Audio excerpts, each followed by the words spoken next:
Bonjour, bonjour et bienvenue à cette nouvelle revue mensuelle des actualités de l'Amérique latine. Alors c'est pas parce que c'est le mois de juillet et que certains d'entre vous sont en vacances à se prélasser sur les plages de France et d'ailleurs que les actualités n'ont pas été chaudes en Amérique latine. Il s'est encore passé beaucoup de news, des événements d'ailleurs parfois très importants.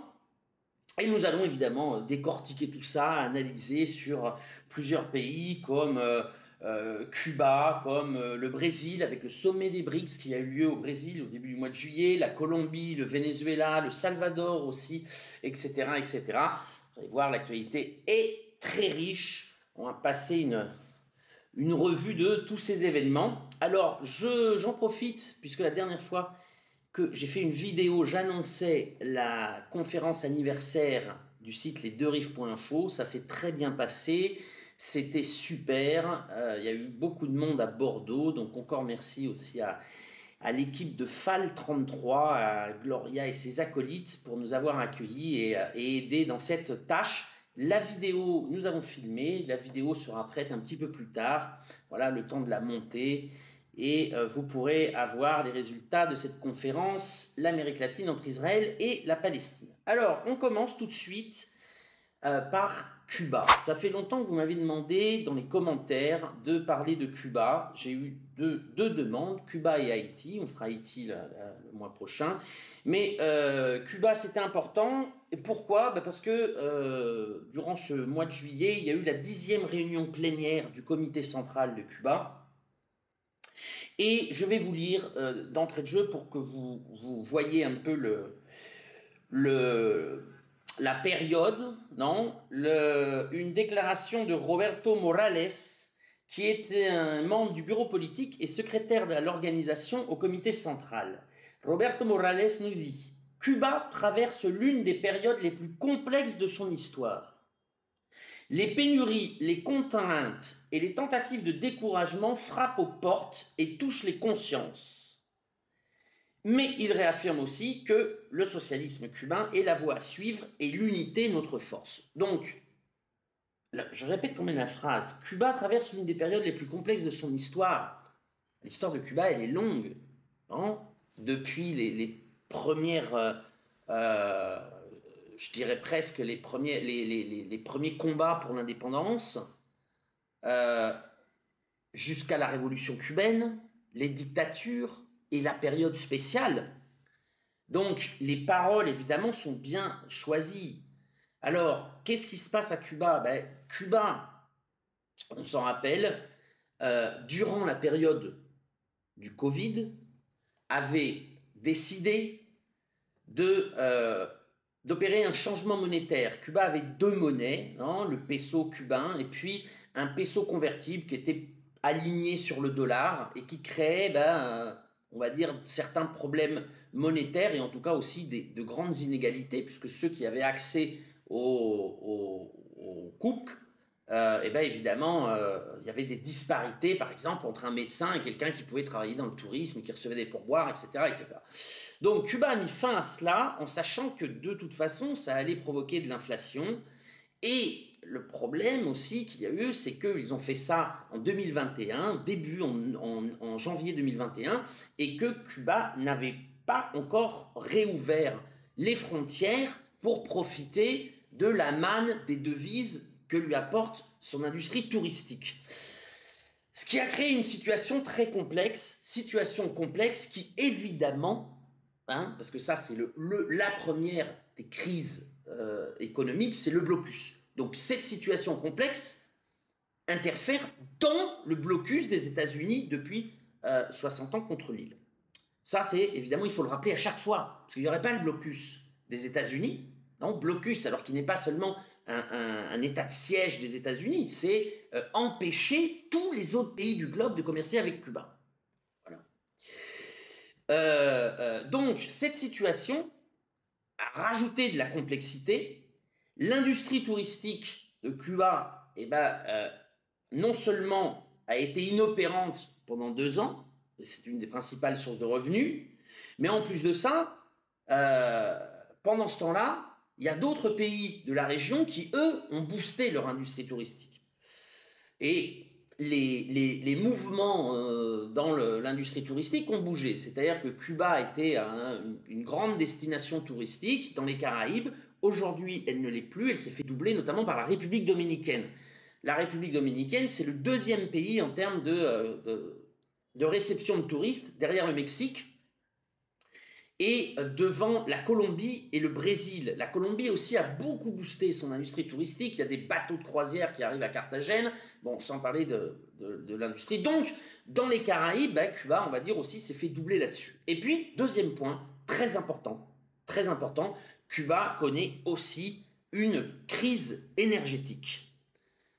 Et si, comme on le sait, le socialisme, c'est les soviets et l'électricité, eh ben, les soviets, ça c'est bon, mais l'électricité à Cuba est devenue un problème. Alors un problème qui remonte, hein, c'est pas nouveau, mais il se trouve que au début des années 2000, Cuba avait profité de la coopération vénézuélienne pour établir des grands groupes électrogènes qui pouvaient subvenir aux besoins de certaines zones en électricité. Et la coopération étant réduite, elle n'est pas finie bien entendu, mais elle est réduite pour des raisons internes au Venezuela qui ont eux-mêmes à voir avec le blocus, non la production a été réduite au Venezuela de pétrole, on le sait, hein, alors même si elle est repartie à la hausse, mais il n'empêche qu'avant le blocus au Venezuela, le Venezuela produisait entre 2 millions et 2,5 millions de barils par jour. Aujourd'hui,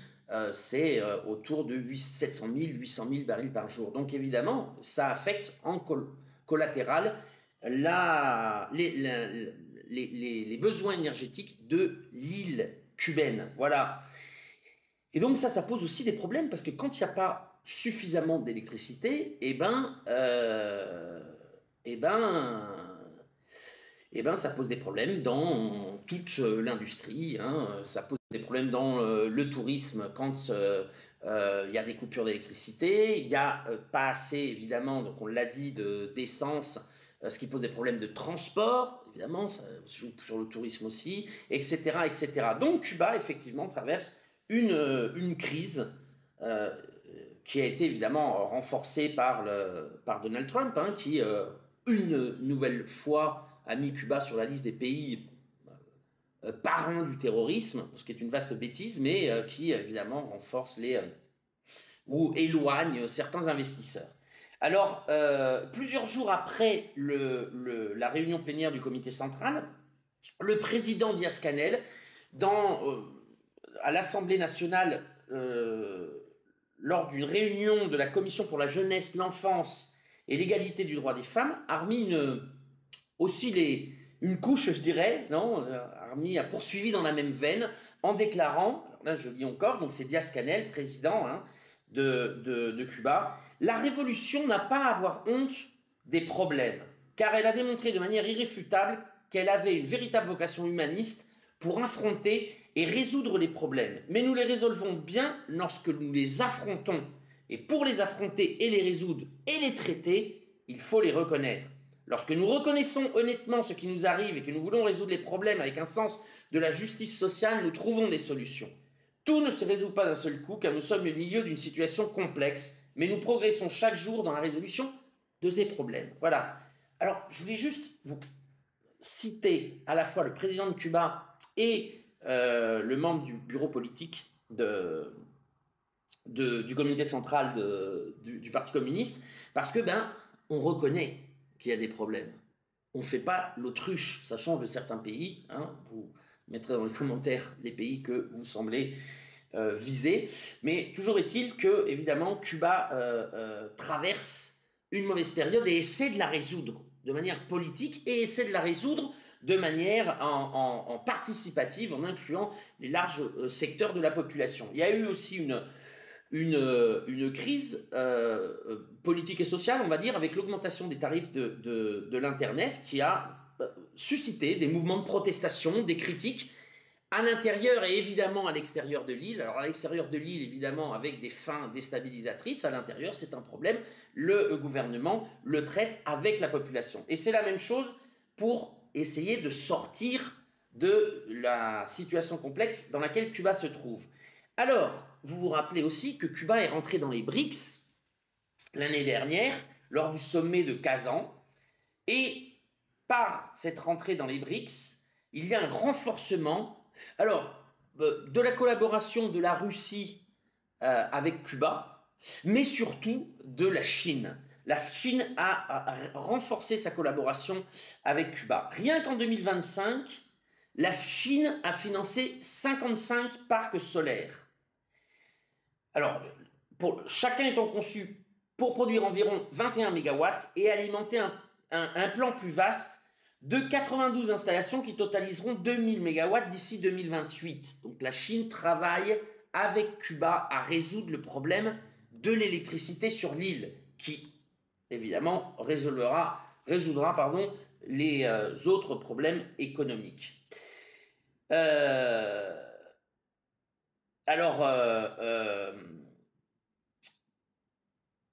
Oui, ces parcs solaires ont pour ambition de couvrir plus d'un tiers du déficit énergétique de Cuba et notamment dans certaines provinces de l'éliminer d'ici à la fin de l'année. Donc voilà, ça c'est évidemment très important, c'est-à-dire que là on n'est plus dans un simple échange, je dirais bilatéral comme il a toujours existé entre Cuba et la Chine, mais dans une coopération structurelle d'infrastructures visant à faire sortir Cuba de la crise qu'il traverse actuellement et visant sur le futur. C'est-à-dire qu'une fois ces problèmes résolus, eh ben, Cuba pourra d'autres options pour améliorer l'économie et la vie des gens sur place. Voilà. Alors cette coopération a été aussi rendue possible par l'inclusion de Cuba dans les BRICS, ce qui me fait une très bonne transition pour parler. Alors je ne vais pas m'y étendre parce qu'il y a eu beaucoup de matériel qui a été produit sur le sommet des BRICS qui s'est tenu au Brésil.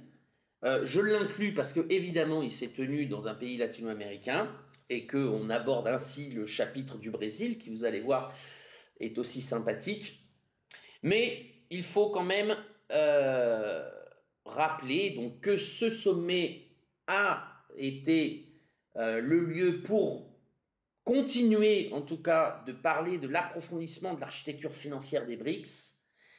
Il y a eu une position commune pour être à la pointe de la révolution de l'intelligence artificielle et des déclarations géopolitiques, notamment concernant Gaza et l'Ukraine. Alors, il y a toujours des voix un peu stridentes, on va dire. Lula qui avait empêché le Venezuela de rentrer dans les BRICS l'an dernier, on s'en rappelle, qui avait essayé de faire rentrer un pays membre de l'OTAN, donc la Colombie, dans les BRICS, là avait invité le président chilien, donc le président chilien Gabriel Boric, qui a profité de la parole qu'on lui donnait pour critiquer la Russie. Donc, ça, c'est évidemment au-delà du positionnement du Chili, hein, que peu importe d'ailleurs que ce soit de droite, de gauche, comment c'est revendiqué. Hein, le Chili, c'est le meilleur associé stratégique de l'armée des États-Unis sur le continent, comme le mentionnait l'ancienne générale en chef du Southcom, l'armée impériale des États-Unis, pour l'Amérique latine. Donc voilà, Lula a ouvert la porte au président chilien.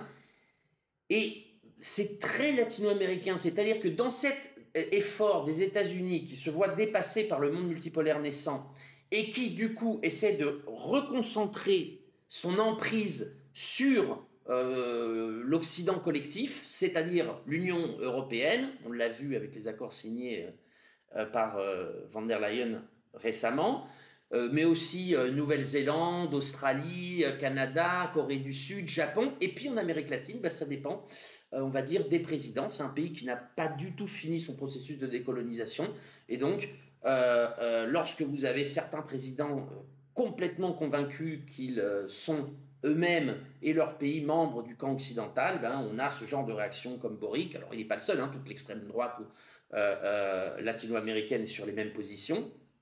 Et puis, lorsque c'est des gouvernements nationaux populaires, souverainistes, révolutionnaire, eh ben, c'est plus axé sur le développement du monde multipolaire, le Brésil ayant pour l'instant un pied dans les deux, pour ne pas dire les fesses entre deux chaises. Voilà. Alors, d'ailleurs, en parlant de ça, donc en continuant là-dessus, Lula, dans son discours de clôture, a proposé d'intégrer les pays du G20 au BRICS. Donc, on ne sait pas vraiment comment ça se matérialiserait, mais on voit bien que là, il y a peut-être pas forcément une vision politique commune au sein des BRICS. Alors, avec le risque que ça ne soit qu'un un, un ensemble de pays avec des intérêts économiques convergents et que finalement ça ne pèse pas grand-chose. On verra encore, hein, c'est le début de la naissance irréductible hein, du monde multipolaire, c'est déjà fait en réalité. Voilà, il y a un rebattage des cartes au niveau diplomatique. En revanche, évidemment, les BRICS sont sentis comme une menace par les États-Unis et Donald Trump a menacé tous les pays membres des BRICS qui font du commerce avec les BRICS, qui s'approchent des BRICS, qui sont sympathisants des BRICS, de droits de douane. On se demande d'ailleurs si Donald Trump n'est pas le meilleur ambassadeur des BRICS à montrer que les États-Unis ne sont pas un partenaire fiable, que les États-Unis cherchent à soumettre plutôt qu'à commercer, et finalement ça provoquerait l'effet inverse, c'est-à-dire le départ de certains associés vers des marchés plus sûrs.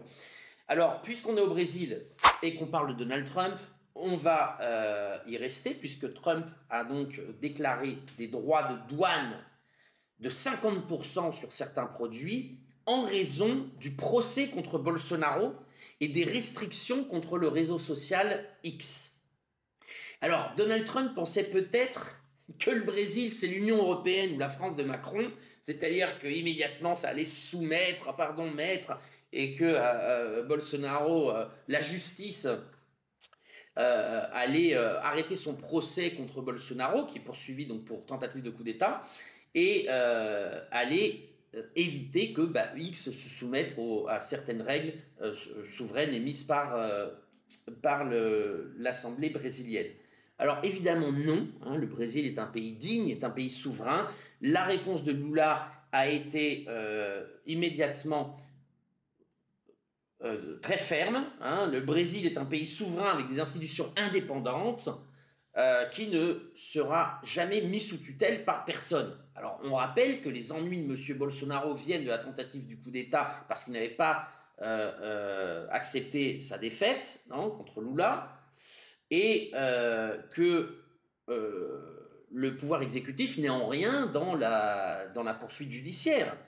C'est un juge, donc membre de la Cour suprême, Alexander de Moraes, qui par ailleurs a été pendant un an ministre de la Justice sous le gouvernement Temer, qui avait lui-même renversé le gouvernement de Dilma Rousseff, duquel Lula était Premier ministre. Donc, c'est pas vraiment un juge louliste, si on veut. C'est pas un juge du Parti des travailleurs du Brésil. Mais bon, ça pour Donald Trump, évidemment, c'est trop compliqué. Et donc, il a effectivement mis en pratique. Alors, en pratique, en réalité, il a sorti la plupart des produits commerciaux qui sont les principaux produits d'échange entre le Brésil et les États-Unis, il les a sortis de ces droits de douane, de 50%. Évidemment, ils sont exemptés. Et pourquoi ? Eh bien, en fait, la balance commerciale entre les deux pays, elle est plus ou moins la même. Le Brésil importe 43 milliards de dollars de produits des États-Unis et en exporte 41 milliards. Dans ces échanges commerciaux, le produit qui est exporté, le principal produit exporté vers les États-Unis, c'est du pétrole. Et quel est le principal produit qui est importé des États-Unis vers le Brésil? De l'essence. Donc en fait, le Brésil doit avoir sa capacité de raffinerie limitée et donc travaille avec des raffineries états-uniennes. Mais il pourrait très bien raffiner ailleurs. Si Trump n'avait pas enlevé, parce que ça évidemment il l'a enlevé des 50%, mais si Trump ne l'avait pas enlevé, le Brésil serait allé raffiner ailleurs. Il n'y a pas à chercher très loin, il y a un pays voisin qui aurait peut-être besoin aussi d'investissement dans son système de raffinerie, qui est le Venezuela, hein, pas à chercher très très loin, il peut le faire avec d'autres pays des BRICS aussi, et donc voilà, donc c'est ce qui explique aussi pourquoi ça a été sorti de l'accord. Alors en revanche, enfin le Brésil, avec son premier partenaire commercial qui n'est pas les États-Unis, qui est la Chine, le Brésil exporte beaucoup plus qu'il n'importe. Il exporte 105 milliards de dollars et il importe 57 milliards de dollars. Toujours est-il que... alors on verra d'ailleurs, parce que au moment où je fais cet entretien, il y a la possibilité encore de négocier. Donc on verra réellement dans les prochains jours ce qu'il en sera de cet échange, de ces menaces. Hein. La menace de Donald Trump n'a pas, finalement, n'a pas été suivie par des faits au Brésil. Si Lula a donné un discours et Lula a dit qu'il fallait absolument accélérer les échanges financiers dans des monnaies autres que le dollar. Donc en fait, c'est pour ça aussi que je disais que Donald Trump devrait peut-être être nommé meilleur ambassadeur des BRICS, parce que ces menaces ne fonctionnent que dans les pays laquais et valets, comme les pays de l'Union européenne, ou les pays qui se veulent occidentaux, non, mais dans les pays dignes et souverains, ça ne marche pas, et au contraire, ça risque de renforcer les BRICS au niveau économique et politique. Voilà. Alors pour les réseaux sociaux, les réseaux sociaux, un pays souverain doit pouvoir légiférer comme bon lui semble pour réguler ses réseaux. Et d'ailleurs c'est assez rigolo, puisque le 18 juin 2020, Donald Trump avait essayé d'interdire le réseau social chinois WeChat. Donc on voit bien la double morale, l'hypocrisie qui est une marque de fabrique de cet Occident en perte de vitesse. Donc ce que Trump voulait faire aux États-Unis, il l'empêche de le faire au Brésil. Alors je rappelle quand même qu'au Brésil, c'est pas du tout interdire un réseau social, c'est seulement réguler son contenu. Voilà. On passe du Brésil à un pays voisin. Alors c'est facile, puisque tout le monde est voisin du Brésil en Amérique du Sud. On passe à la Colombie. Colombie, je crois que on va commencer par la nouvelle, qui est la principale nouvelle, qui est la condamnation de l'ancien président Uribe pour subordination de témoins dans une affaire dans une affaire judiciaire. Donc il a été condamné. Alors, en première instance, il y aura peut-être un appel, il va certainement trouver un moyen de ne pas faire de la prison. Encore une fois, Trump essaie de menacer, et l'administration états-unienne, avec un communiqué de Marco Rubio, de menacer la Colombie. Là, c'est de l'ingérence totale, ouverte. On parle de l'ingérence russe, de ces cas. Jamais la Russie a fait ça sur un pays occidental. Jamais Poutine a dit si jamais l'Angleterre ne libère pas Julian Assange, on va faire une pression économique, etc. Là, les États-Unis réagissent vraiment comme l'empire qu'ils prétendent encore être. Et alors par contre, c'est au terme de, je crois, c'est 13 ans de procès. C'est un tremblement de terre, parce que peut-être qu'une fois en prison, il y aurait aussi d'autres procès. C'est-à-dire que l'invincibilité de cette personne, donc Alvaro Uribe, donc je rappelle, mouillé dans le trafic de drogue, dans la parapolitique, c'est-à-dire l'utilisation de groupes paramilitaires dans la politique colombienne. Ça, Alvaro Uribe, c'est vraiment alors c'est évidemment le héros de la droite néolibérale coloniale en Amérique latine, mais c'est un criminel. Il y a énormément de matériel là-dessus. Je vous renvoie d'ailleurs, il me semble qu'ils sont traduits au français à la très bonne série Matarife. Donc c'est en français, c'est sur YouTube, vous allez voir, c'est très intéressant. Alors, on reste en Colombie. Il y a eu des audios aussi qui ont révélé une tentative de coup d'État contre le président Petro. Alors, Petro le dit depuis des mois, mais il est moqué par les médias, évidemment, sauf que là, il y a eu des des audios qui ont confirmé des échanges, et notamment qui mouillent son ancien ministre des Affaires étrangères et aussi sa vice-présidente. Donc, non seulement, évidemment, on va dire les néolibéraux et coloniaux qui ne rêvent que de dégager Petro, mais aussi certains membres de son gouvernement. Alors, dans le cas de la vice-présidente, elle a mollement démenti.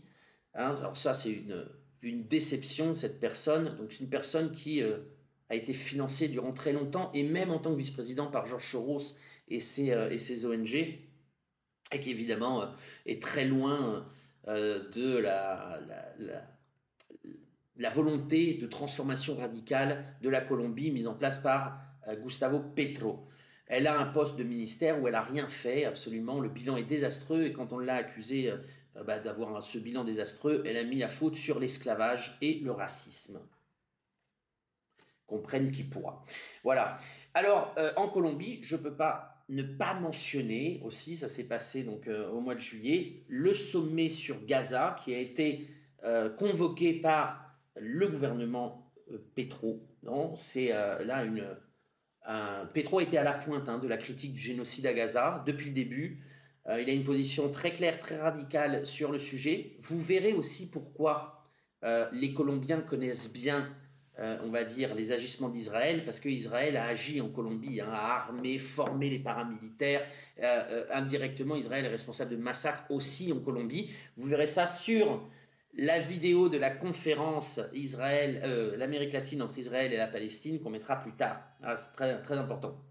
Et donc, ont participé une trentaine de pays. Je vais les nommer parce que finalement, ça fait un groupe de pays qui a une position, on va dire, radicale et transparente sur ce qui se passe à Gaza. Donc, étaient présents l'Algérie, le Bangladesh, la Bolivie, le Botswana, le Brésil, le Chili, la Chine, la Colombie, évidemment, Cuba, Djibouti, l'Égypte, la Slovénie, l'Espagne, le Honduras, l'Indonésie, l'Irak, l'Irlande, le Liban, la Libye, la Malaisie, le Mexique, la Namibie, le Nicaragua, la Norvège, Oman, le Pakistan, le Qatar, Saint-Vincent et les Grenadines, l'Afrique du Sud, la Turquie, l'Uruguay et le Venezuela.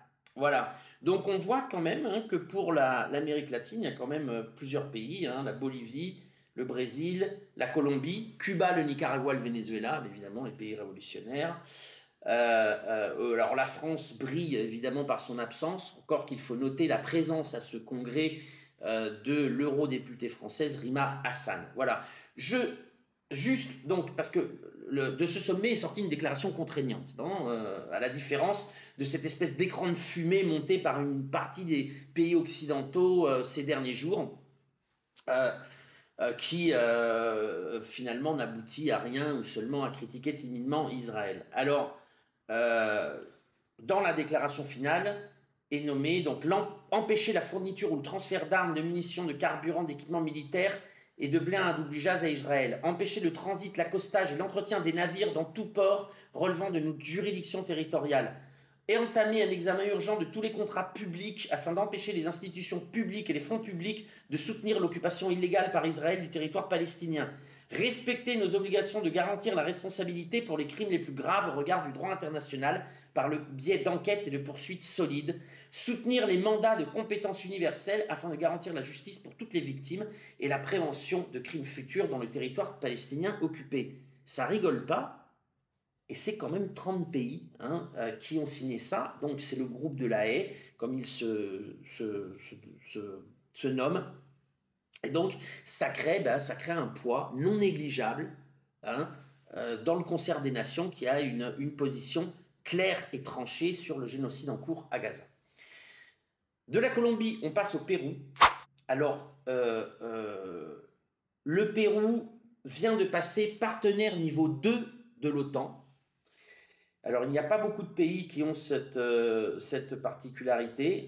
En Amérique latine, il y a l'Argentine, la Colombie et donc désormais le Pérou. Ce n'est pas étonnant, le Pérou est sous occupation militaire états-unienne. Le Pérou avait jusqu'ici encore beaucoup de contrats dans l'armement avec les Russes. C'est parce que c'était un résidu, on va dire, des 7 ans du gouvernement révolutionnaire des forces armées qui avait notamment dans l'armée et dans les forces aériennes développé de grands partenariats avec la Russie qui ont tenu jusqu'ici. Le gouvernement de l'État failli de Dina Boluarte a récemment euh, arrêté ou en tout cas diversifié les achats, notamment dans la force aérienne avec, euh, avec l'entreprise suédoise-brésilienne Saab, non, pour acheter des avions, 35 avions, et pour les fusils et du matériel, on va dire, de l'armée, des hélicoptères ont été achetés aux États-Unis et des fusils et des lance-missiles ont été achetés à Israël. Voilà, les relations avec Israël du Pérou sont évidemment au beau fixe. Et alors, je ne peux pas ne pas mentionner, surtout que une histoire totalement rocambolesque qui a touché le Pérou, d'un militant de la France insoumise qui a été refoulé, interdit d'entrée pour trouble à l'ordre national du Pérou. Mon Dieu, qu'est-ce que c'est que cette affaire? Qu'est-ce que c'est que cette affaire?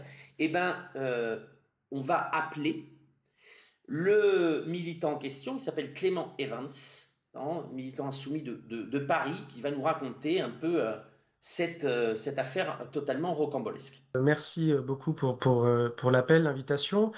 Effectivement, je suis arrivé à Paris il y a maintenant quelques jours. Très difficile évidemment, difficile à digérer, beaucoup de questions, beaucoup d'incompréhension, beaucoup de fatigue, mais voilà, tout va bien en tout cas pour moi et pour ma famille qui est restée au Pérou. Est-ce que tu peux nous raconter ce qui s'est passé? Effectivement, j'ai pris un vol Air Canada avec plusieurs escales pour arriver au Pérou le 28 au matin, justement pour les Fiestas Patrias, puisque c'était 2 jours de festivités auxquelles j'avais vraiment envie de participer avec ma belle famille, puisque mon épouse est péruvienne. Et donc, j'avais prévu de passer 3 belles semaines de vacances au Pérou et profiter de ces vacances pour aller rencontrer des amis et des camarades de la gauche péruvienne. Bon, il se trouve que arrivé après l'atterrissage, tout simplement me dirigeant vers les sortes de caisses de migraciones, eh bien, l'agent voit un message d'alerte apparaître sur son écran, alerte rouge clignotante sur mon visage, et me confie que bon, bah, il y a un contrôle aléatoire, il faut que je sois entendu par un agent plus loin dans une salle. Et du coup, c'est là que j'ai compris qu'il y avait un petit souci, puisque les contrôles aléatoires, bon, ne sont pas forcément précédés d'un message d'alerte rouge clignotant. Du moins, ça n'apparaît pas. Et donc, ben, je m'y suis rendu tout simplement cet entretien avec un agent de Migraciones. Ah, ah, et qu'est-ce qu'il t'a demandé? Ça a été très long. Ça a été très long, c'était un entretien qui a duré entre 30 et 45 minutes. J'ai un peu du mal encore à me souvenir du temps passé. Mais 30 minutes, 45 minutes de questions sur toute ma vie, sur tous mes liens avec mon épouse, mon métier, ce que je fais en France, quelles sont les raisons de mon voyage, quelles sont les étapes exactes de mon voyage, si je peux montrer tous mes billets d'avion, de bus ou tout ce que j'ai pu réserver, des hôtels, les numéros de ma compagne pour l'appeler, pour être sûr qu'elle est là, pour venir me chercher à l'aéroport. Il m'a même demandé est-ce qu'elle peut se prendre en photo avec son passeport devant la porte de l'aéroport. Enfin, plein de choses, des questions ubuesques, totalement démesurées. Je me dis, mais enfin, pourquoi il me pose autant de questions? S'orienter jusqu'à où est-ce que vous vous êtes rencontrés, sur quel site internet, quel est le métier de votre épouse, quel est voilà votre métier.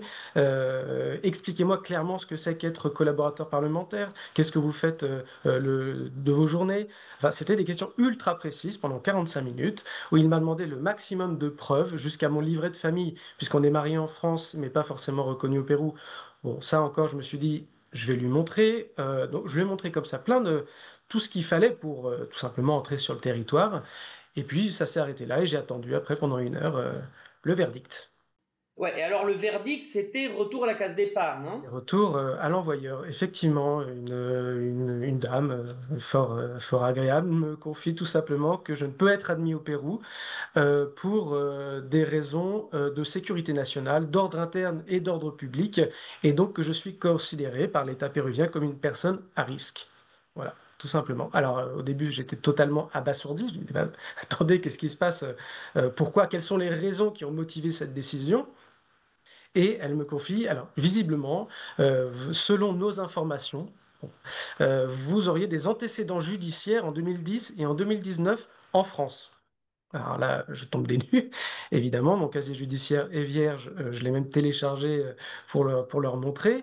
Je n'ai pas d'antécédents judiciaires. Donc je leur dis, écoutez, c'est pas normal, il y a un problème là, il y a quelque chose qui ne va pas. Ils disent, bah, attendez, on revient. Bon, bah, on revient. On me laisse encore poireauter pendant 15 minutes. J'attends. Et là, on revient, un deuxième agent, donc ils sont deux là, à me poser d'autres questions.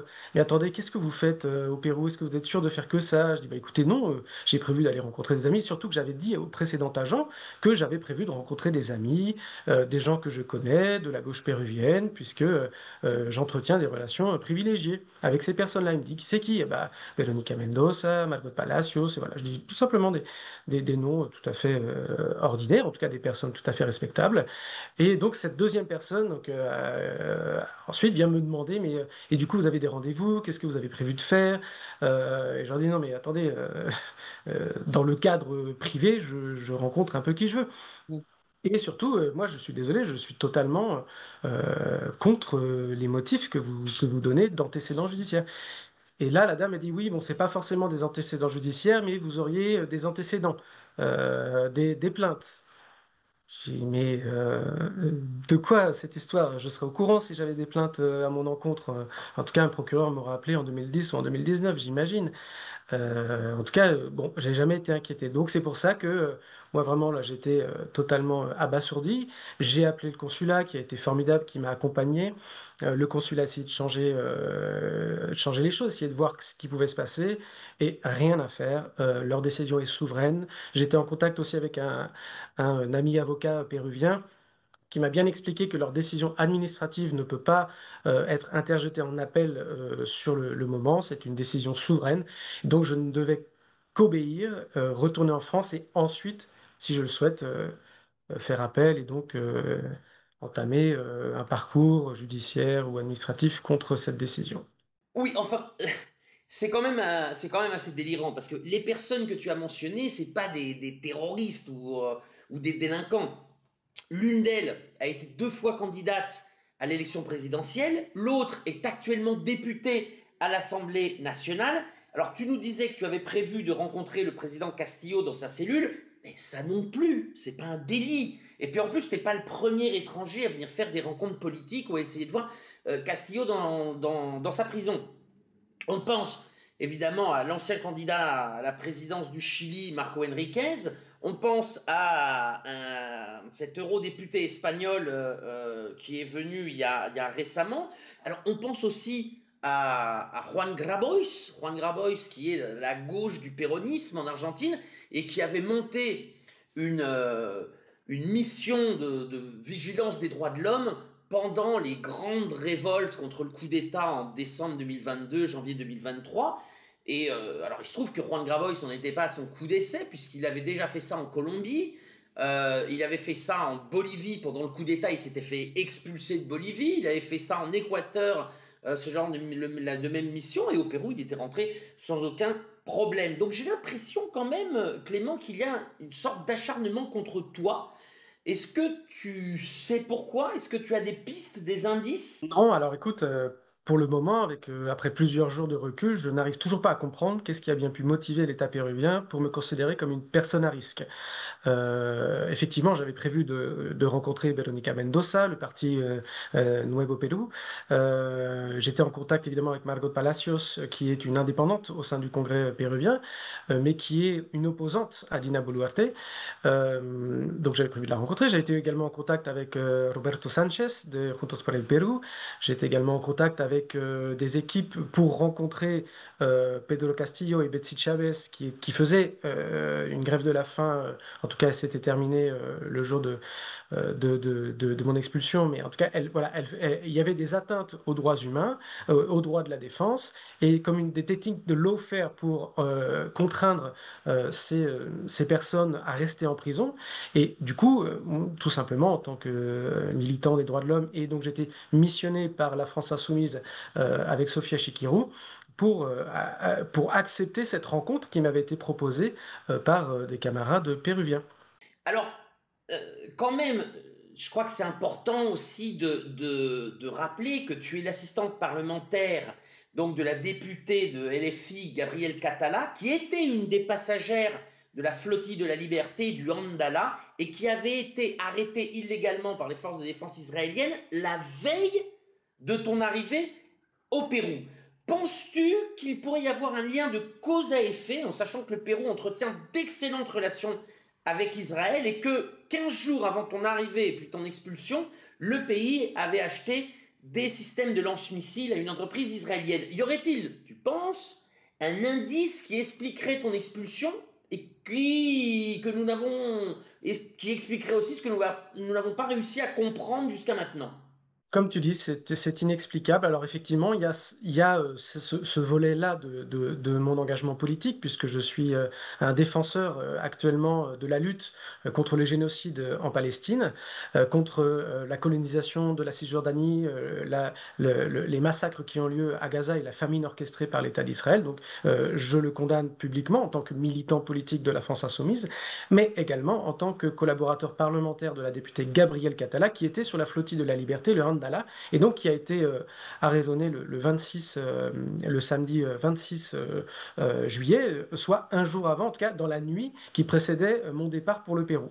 Donc elle a été arrêtée illégalement en eau internationale par l'armée israélienne. Et elle a été détenue une quarantaine d'heures, donc autant dire presque 2 jours. Donc forcément, en même temps que moi j'arrivais au Pérou, Gabriel Catala était détenu dans une prison israélienne en vue d'être expulsé en France. Alors, est-ce qu'il y a un lien? Peut-être, c'est ça toutes les questions qui se posent, c'est comment l'État péruvien a-t-il pu me considérer comme une personne à risque au regard de mon voyage touristique et de mes fréquentations tout à fait raisonnables et je dirais même passionnante que je peux avoir au Pérou, si on met de côté tout ce volet militant pro-palestinien. Je pense qu'il y a un mélange d'un peu tout et que l'État péruvien s'est un petit peu emmêlé les pieds dans un peu tout et n'importe quoi. Oui, alors comme je le disais, le Pérou est très proche d'Israël. L'année dernière, ils ont acheté 10 000 fusils Arad 7. Juste avant ton arrivée, Clément, donc c'était des systèmes de lance-missiles d'une autre entreprise israélienne. D'ailleurs, il y a un truc intéressant dans ces achats, alors qui sont suivis par le bureau du procureur parce qu'ils se sont déroulés sans appel d'offres, mais directement entre secteurs militaires. Donc, ce qui montre qu'il y a un lien très fort entre les secteurs militaires israéliens et leurs homologues péruviens. Et il y a, je dirais, une forme de soutien, puisque lorsque l'on achète des armes, on est au-delà de l'embargo, on vient financer finalement le génocide à Gaza. Donc effectivement, le Pérou finance les entreprises israéliennes d'armement, donc elle soutient le génocide et elle, je dirais même, elle est même partie prenante. Et donc ça, c'est le gouvernement qui le décide, c'est la présidente de la République, puisque c'est des questions de sécurité nationale. Est-ce qu'il y a un lien entre le risque que je peux provoquer envers la sécurité nationale et eux, leur lien avec Israël? Peut-être, c'est des questions qu'il faudra élucider très prochainement. Merci Clément, j'espère que cette situation va s'éclaircir et que tu pourras faire évoluer ta situation. J'en rêve, puisqu'effectivement, la crainte que je peux avoir, c'est d'être une persona non grata jusqu'en 2026, sauf si les élections seraient en ma défaveur, mais je dirais en la défaveur du peuple péruvien. Je ne sais pas quand je peux revenir. Et c'est ça tout le problème, puisque j'ai toute ma belle famille au Pérou. Ça fait déjà 3 ans que je n'y suis pas allé, que je ne les ai pas vus. Et hors de question de continuer à être une persona non grata sans rien faire. Donc effectivement, je pense poursuivre, en tout cas, je ne sais pas qui encore, je ne sais pas comment et avec qui, mais il y aura très certainement des suites judiciaires. Très bien, on continuera à suivre cette histoire et voilà un exemple de plus de la nature du régime péruvien. À bientôt Clément, à Paris ou à Lima. À Lima, j'espère. Alors, on passe du Pérou aux pays voisins, juste pour mentionner, parce que dans la dernière revue mensuelle que nous avions fait, même si on sentait qu'en Bolivie, Evo Morales ne pourrait pas se présenter, on sentait qu'il allait être empêché par le régime bolivien, et ben maintenant c'est fait, donc Evo est interdit de se présenter. Alors, les premiers sondages, mais c'est pas seulement un sondage, hein, c'est plusieurs, et donc ça se stabilise même dans le temps, montrent qu'il y aurait 34% de bulletins nuls, c'est-à-dire le noyau dur de Evo va voter nul, mais ça ne sera pas suffisant pour faire annuler l'élection, il en faudrait 50%, et on se dirige vers un deuxième tour entre deux néolibéraux alignés sur Washington, et ça serait une petite révolution, ou une contre-révolution, puisque ça fait maintenant 20 ans que la Bolivie est dirigée par une option nationale populaire, par une option aussi plurinationale populaire, je dirais, une option qui a vaincu l'apartheid, qui a exclué les Indiens du champ politique, social, culturel, et qui a donc nationalisé les principales ressources pour les mettre au service du peuple, et qui a maintenu, même si depuis quelques années le pays est en crise politique et économique, qui a maintenu, en tout cas au niveau géopolitique, cette vision d'un pays souverain. Et donc la Bolivie aujourd'hui fait partie des BRICS. Je rappelle que 50% des réserves de lithium au monde sont en Bolivie, donc c'est un pays qui est évidemment dans la loupe des États-Unis et qui pourrait retourner sur l'escarcelle de Washington. Alors il reste, c'est pas de bêtises, il reste à peu près 15 jours, ça dépend à quel moment vous regarderez la vidéo, mais en tout cas on se rapproche des élections présidentielles qui auront lieu le 17 août, présidentielles et législatives, qui auront lieu le 17 août. Ça risque d'être très compliqué parce qu'il y a, en excluant plus d'un tiers du corps électoral, faut pas s'attendre à ce que, le président ait une légitimité, le nouveau président ait une légitimité, il ne faut pas s'attendre à ce que ces personnes qui représentent une majorité, en réalité, puisque les deux candidats au premier tour feraient aux alentours de 20%, donc c'est-à-dire moins que le noyau dur qui va voter nul. Donc je pense qu'on s'approche, il y aura des troubles, etc. Et bonne nouvelle, quand il y a des troubles, on adore ça, et on sera en Bolivie, on vous tiendra informé depuis La Paz, depuis El Alto, et alors pas depuis toute la Bolivie, c'est un grand pays, mais en tout cas depuis le centre politique de ce pays, puisque comme vous le savez, ce n'est pas la capitale c'est Sucre. Voilà. Alors tiens, une fois n'est pas coutume, on prend l'avion, puisque on va désormais maintenant dans un pays qui est un petit peu éloigné, on va au Salvador. Alors ça aussi c'est un pays dans lequel à un moment donné il va falloir que nous soyons présents, parce que c'est un pays qui mérite qu'on s'y attarde, même si c'est tout petit évidemment. Mais en tout cas, Bukele a fait approuver par le Parlement, qu'il domine allègrement, puisque Bukele a une popularité, il a été réélu avec 80% des votes, 56% d'abstention, mais 80% des votes tout de même, et il a fait approuver par donc l'Assemblée qu'il domine la réélection continue, c'est-à-dire la fin des limites de mandat. Et donc, la Constitution a été réformée par le Parlement pour lui permettre de se représenter autant de fois qu'il le veut, et c'est très bien. C'est-à-dire pour donner au peuple salvadorien la possibilité de choisir sans entrave pour le dirigeant qu'ils jugent le mieux apte à défendre leurs intérêts. Voilà. Alors, moi je disais ça déjà, vous allez me voir venir, mais je disais ça déjà il y a plus de 15 ans pour Hugo Chavez.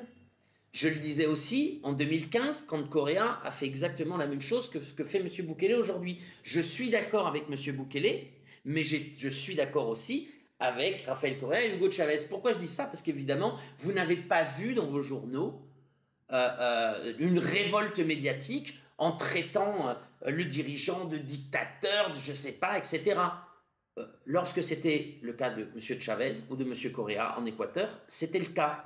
Je me rappelle d'une une infamante de Courrier International où on voyait Chavez dessiner avec une Kalachnikov dans la main la démocratie est finie au Venezuela, tout simplement parce qu'il voulait appliquer ce qui se passait en France à l'époque, c'est-à-dire pas de limite de mandat.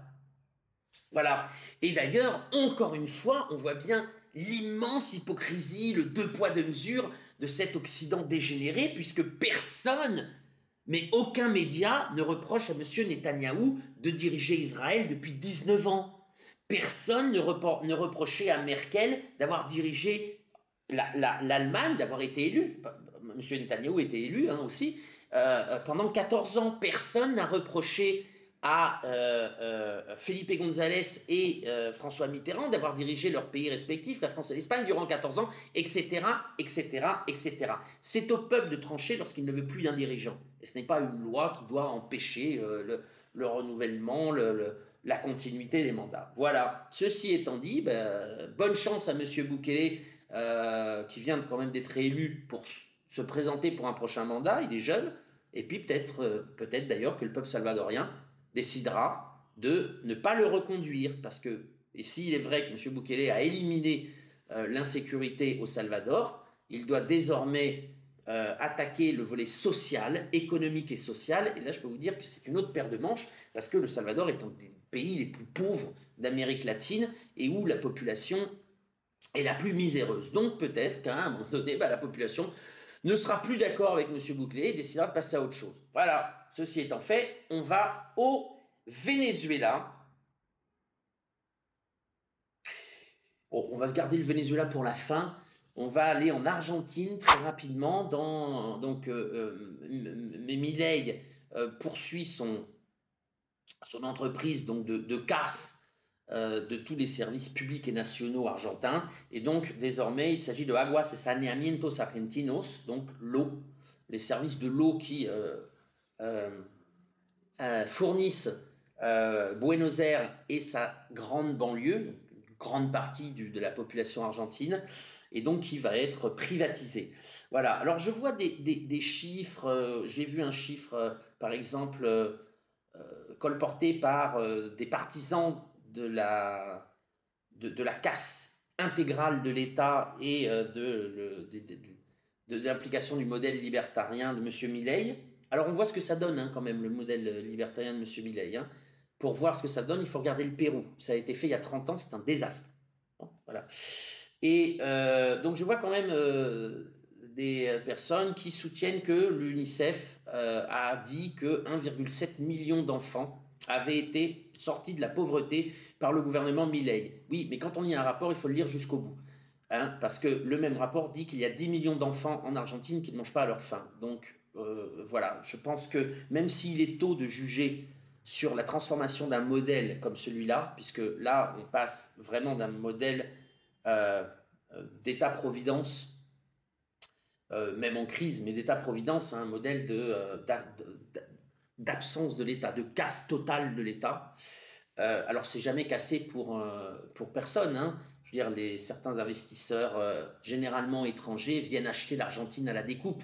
Donc, venez pas dire... Il faut bien avoir un truc en tête, c'est que le patriotisme est antagonique au néolibéralisme. C'est pas possible. On ne peut pas se revendiquer patriote et vendre le pays à la découpe parce que l'idéologie économique le prédestine ainsi. Voilà. Et d'ailleurs, pour surfer sur ce que je viens de dire, je vais vous citer des déclarations de l'ambassadeur des États-Unis, le nouvel ambassadeur des États-Unis en Argentine, donc Peter Lamelas, devant la commission des affaires étrangères du Sénat américain. Donc il précise la mission pour laquelle Donald Trump l'envoie en Argentine: empêcher les régions autonomes argentines de commercer avec la Chine, soutenir Milei pour les prochaines élections et s'assurer que l'ancienne présidente Cristina Kirchner, entre guillemets, reçoive la peine de prison qu'elle mérite. Donc, voilà. Réfléchissez bien à ça si vous êtes partisan du libéralisme, du néolibéralisme, ou alors sortez ça aux gens que vous les connaissez. En tout cas, le patriotisme ne fonctionne pas, est aux antipodes du modèle économique néolibéral libertarien. Voilà, c'est pas possible. Et là, on voit que l'Argentine redevient une espèce de finalement de colonie avec la nomination d'un proconsul qui va s'occuper des affaires internes et des intérêts nationaux des États-Unis dans ce territoire qui est devenu l'Argentine. Voilà. Alors, on s'en va et on va à un pays pour le coup digne et souverain qui est le Venezuela. Il y a eu des élections municipales au Venezuela. Alors, comme on pouvait s'y attendre, c'est un succès du PSUV, du parti du PSUV et de ses alliés, donc du chavisme. Alors pourquoi? Par contre, encore une fois, alors une grosse part, j'avais déjà mentionné ça pour les élections régionales, hein, mais on se rappelle, donc il y a eu 6,5 millions de votants. J'ai pas le chiffre en tête, mais on doit être autour de 40 et quelques pourcents de participation. J'ai expliqué le pourquoi de ce chiffre la dernière fois. Je résume très rapidement, vous irez regarder dans la vidéo où on traite des élections régionales. Mais bon, il y a une grosse partie de la population, on le sait, qui a migré, donc qui ne peut pas voter. L'opposition est divisée. Une partie appelle au boycott, c'est la partie de la frange radicale de Maria Corina Machado, la frange radicale et putschiste appelle au boycott, et une autre partie de l'opposition appelée à participer. D'ailleurs, il y a un parti politique qui est intéressant d'ailleurs au Venezuela, qui s'appelle Fuerza Vecinal, la force du voisinage, et qui pense que la reconstruction politique de l'opposition passe par une bonne gestion au niveau local. Donc qui a misé sur de la gestion au niveau et la participation aux élections, notamment pour des mairies et des régions. Et d'ailleurs, ils ont gagné plusieurs mairies. Donc, le PSUV a gagné 282 mairies sur 365. Voilà, et puis les 70 qui restent ont été gagnés par l'opposition, qui devra montrer qu'on peut faire une bonne gestion. Le gouvernement central de Nicolás Maduro, du président Nicolás Maduro, a d'ores et déjà déclaré qu'il soutiendrait la gestion des maires de l'opposition et des chavistes pour une bonne gestion. Et évidemment, les maires ne sont pas élus pour fomenter des coups d'État ou des conspirations. Voilà. Et je crois que là, au Venezuela, on est, enfin, en tout cas, dans la disparité politique d'aujourd'hui, je crois que le peuple, et y compris les politiques qui jouent le jeu de la démocratie, d'opposition et du chavisme, évidemment, veulent, on va dire, pacifier. Personne ne veut revenir aux années 2015-2019. Alors, là aussi, il y a quelque chose d'intéressant. Vous me voyez, là, donc je passe, mais vous avez vu depuis le début, depuis janvier, à chaque fois qu'on parle du Venezuela, il y a une espèce de mouvement d'essuie-glace des États-Unis entre le camp pragmatique, qui est, on va dire, coordonné par Richard Grenell. Richard Grenell, c'est l'envoyé spécial de Trump pour le Venezuela. Et puis le camp des fanatiques, qui est, on va dire, mené par Marco Rubio, le secrétaire d'État, ministre des Affaires étrangères, et donc qui est d'origine cubaine et qui, lui, représente le camp des fanatiques. Alors, des fois, le camp des fanatiques gagne, des fois, le camp des pragmatiques remporte. Il se trouve que là, dans une affaire qui a d'abord été à mettre dans le camp des fanatiques, il y a eu un revirement. Donald Trump a autorisé Chevron à opérer au Venezuela. Alors ça avait été une victoire, évidemment, de tout le camp des fanatiques, de Maria Corina Machado, de l'opposition radicale et putschiste, alliée avec Marco Rubio, qui voulait assécher, créer plus de misère et de problèmes économiques au Venezuela. Et puis, les pragmatiques, ils cherchent à avoir une autonomie stratégique pour les États-Unis. Donc, Chevron, finalement, fait du business. Et puis, ce business favorise les intérêts nationaux des États-Unis. Donc, pourquoi se priver? Pourquoi se tirer une balle dans le pied? Non. Et puis, voilà, on va dire que là, c'est le côté commercial qui a, on va dire, mué Donald Trump. Donc, c'est une défaite des fanatiques. Alors, pour leur laisser un os à ronger tout de même, Rubio a déclaré que le 28 juillet passé, donc là, à un an de la réélection de Nicolás Maduro, a déclaré que Nicolás Maduro était le chef d'un cartel, etc. Si tu veux, n'empêche que Chevron réopère au Venezuela, ou plutôt il n'y a pas eu d'interruption des opérations pétrolières de Chevron au Venezuela. Voilà. Par ailleurs, le Nigeria a dénoncé des pressions des États-Unis. Le Nigeria, vous avez bien entendu, le Nigeria en Afrique, a dénoncé les pressions des États-Unis pour que le Nigeria reçoive des migrants vénézuéliens. Donc Trump continue à des expulsions, mais comme il y a ce camp fanatique qui ne veut pas reconnaître les autorités vénézuéliennes, il ne peut pas les expulser au Venezuela. Donc il cherche à les expulser dans des pays dits poubelles, non comme le Salvador, le Guatemala, le Costa Rica. Comme ça, les États-Unis envoient des migrants, peu importe la nationalité, dans tous ces pays-là. Le Nigeria dénonçait les pressions et ne se prête pas à ce jeu-là. Alors justement, dans l'affaire des 251 Vénézuéliens séquestrés dans ce territoire états-unien du Salvador, il y a eu un dénouement. Je rappelle l'affaire. Dans les grandes lignes, nous l'avons expliqué la dernière fois. 251 migrants avaient été envoyés dans les prisons de haute sécurité du Salvador sous prétexte qu'ils seraient membres d'un gang vénézuélien appelé le Tren de Aragua. Or, il se trouve que ces migrants n'ont pas été condamnés ni aux États-Unis ni au Salvador. Non, il y avait d'ailleurs des gens, on a vu que la plupart n'avaient même pas d'antécédents pénaux. Donc c'était un montage médiatique pour envoyer des migrants dans les centres de haute sécurité au Salvador.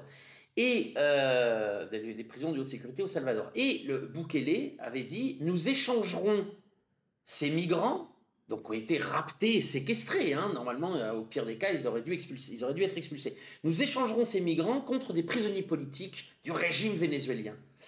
Et je vous avais déjà dit, dans une précédente vidéo, que les États-Unis ne parleraient pas aux chiens. Ils parleraient à son maître. Le Salvador n'est pas un pays, on le voit bien, c'est un territoire des États-Unis, où les États-Unis aujourd'hui envoient des migrants, demain ils enverront des déchets nucléaires, après-demain on verra, enfin, ce qu'ils veulent pas, ils ont un coin en Amérique centrale pour foutre ça, ça s'appelle le Salvador, le Guatemala, le Costa Rica. Et le Venezuela avait dit, ok, nous réglerons cette affaire évidemment avec Washington, et c'est ce qui s'est passé. Il n'y a eu aucun deal avec Bukele. Et il y a eu un échange. Alors là, c'est infâme parce que les 250 Vénézuéliens, ils étaient innocents. Je crois que quand ils sont arrivés au Venezuela, il y en avait 17 qui avaient des problèmes avec la justice au Venezuela. Et pour lequel, d'ailleurs, il n'y a pas suspension de peine. Enfin, s'ils ont des problèmes avec la justice, ils vont devoir faire face. Mais 17 sur 251, la plupart, c'était des personnes qui n'avaient aucun antécédent pénal. Donc, ces personnes-là ont été échangées contre 10 États-Uniens qui, eux, étaient accusés de mercenaires, de tentatives de coup d'État, des personnes qui étaient venues au Venezuela avec des vues militaires. Je rappelle que la tête de M. Maduro, de M. Diosdado est à 25 millions de dollars. Donc, c'est des gens qui venaient essayer de propager la mort dans le pays. Ils ont été échangés. Alors, il y a même, dans les 10, il y a même un assassin qui avait assassiné 2 personnes en Espagne et qui pourrait avoir la nationalité états-unienne, a été exfiltré, échangé avec les 251 Vénézuéliens. Et là, c'est rigolo, parce que le Venezuela a traité avec les États-Unis, et les États-Unis ont levé leur téléphone et ont dit à leurs chiens, libère les otages. Et Bukele n'a rien eu à dire, à voir, il a juste obéi. Voilà. Il peut être élu par des élections démocratiques, il peut se représenter si bon lui chante, de toute façon, ça n'a aucun intérêt puisque ça reste une colonie des États-Unis. Les affaires internes du Salvador sont décidées à Washington. Et dans cette affaire, d'ailleurs, c'est assez rigolo puisque Bukele avait blablaté qu'il y aurait 80 Vénézuéliens prisonniers politiques de libérés. Il n'y a eu personne. Les États-Unis en ont strictement rien à fiche des Vénézuéliens qui ont essayé de fomenter un coup d'État au Venezuela ces dernières années. Ils ont juste sorti leurs ressortissants. Voilà, donc fin de cette affaire, dénouement dans cette affaire, et on va dire peut-être là un mois placé sous le signe du pragmatisme entre les États-Unis et le Venezuela. Et pour finir, le Venezuela a enfin, parce que c'est un projet qui a tardé 20 ans mais qui se concrétise, c'était Chavez qui l'avait commencé à le mettre sur les rails, mais le Venezuela ouvre la seule usine de Kalachnikov sur le continent latino-américain. Rostec, l'entreprise, a annoncé la fabrication de 70 millions de munitions par an pour les forces armées du Venezuela, ainsi que la fabrication des AK-103, qui est l'arme officielle de l'armée vénézuélienne. Voilà, comme je vous le dis, le Venezuela est un pays digne, souverain, et saura défendre sa souveraineté et sa dignité. À bon entendeur, salut, et je vous dis au mois prochain.